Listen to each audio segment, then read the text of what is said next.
Good evening, it's your man Earl, day 330, which means that there is approximately 35 more days left in this year by the grace of God.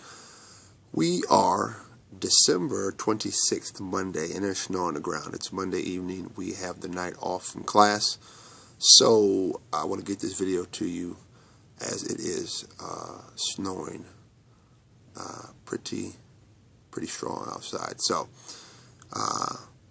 yeah.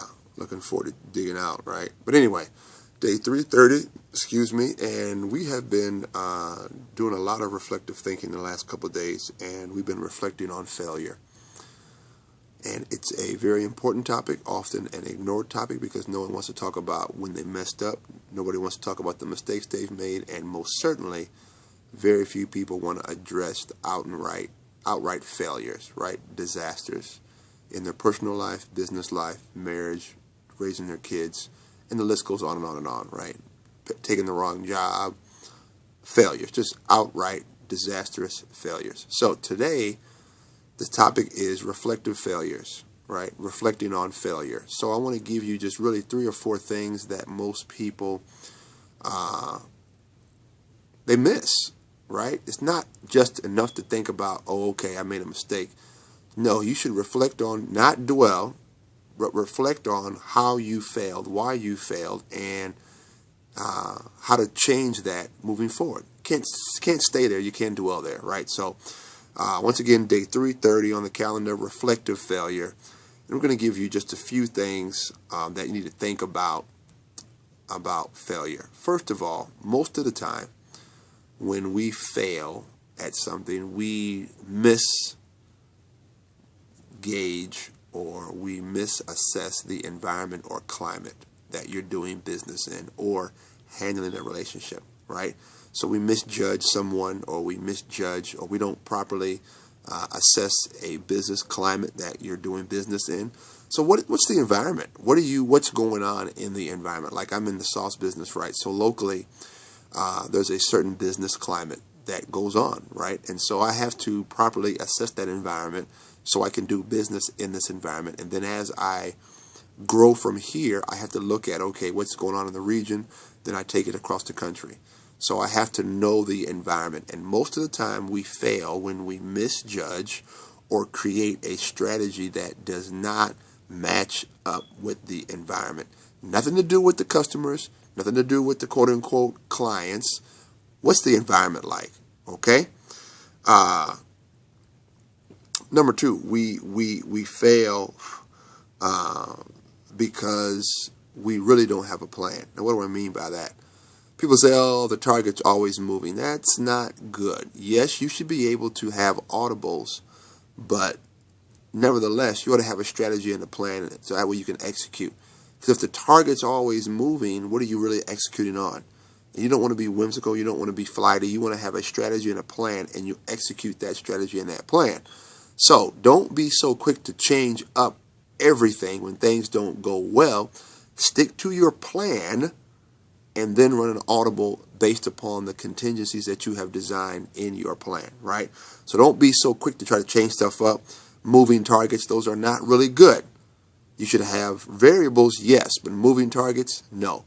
Pick your strategy, execute it, and stop trying to do all things for all people, because guess what? You can't be all things to all people. Doesn't work. Okay? Let me look at this one.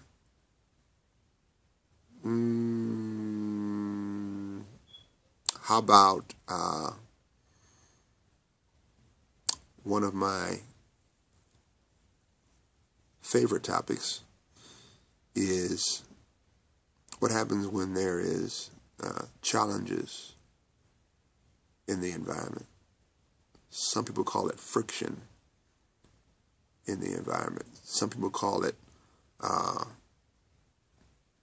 negativeness, right?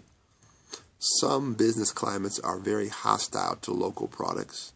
Some business climates are very hostile to new things, right? Sometimes friction creates, you create friction because of miscommunications or mistakes. Excuse me. Nose is itchy. But friction or negative energy or misconceptions, right, can cause massive failure. Not being clear in your communications. Okay? Another one under this title of negative energy or negative attitudes, this is all under negative, is politics is more important than productivity. Don't get caught up in that game. And that's what almost happened to me, but I pulled the plug before it became political, because I'm not going to try to, you don't want to have a product that has been politicized, because you need to continue to play politics to be successful, and guess what? That's a never-ending game. So develop your product so you don't have to play politics. Okay? So first one, know your climate or environment. Second one, know what's negative or assess the negativity, or some people call it friction, right? I like it. I like friction. Difficulties, friction, you name it, okay? Here's another one. Lack of discipline.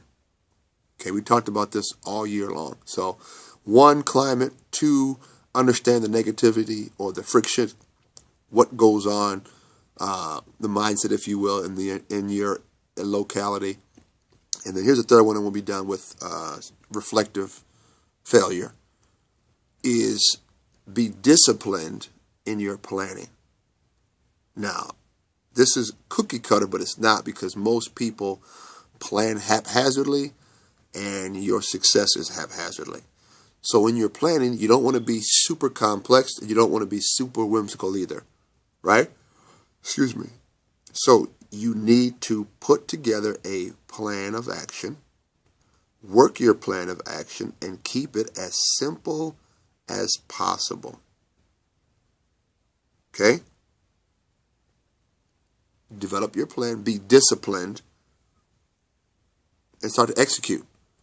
And when we be disciplined is, as opportunity presents itself, you don't have to jump over and jump after everything. That's not good. Okay?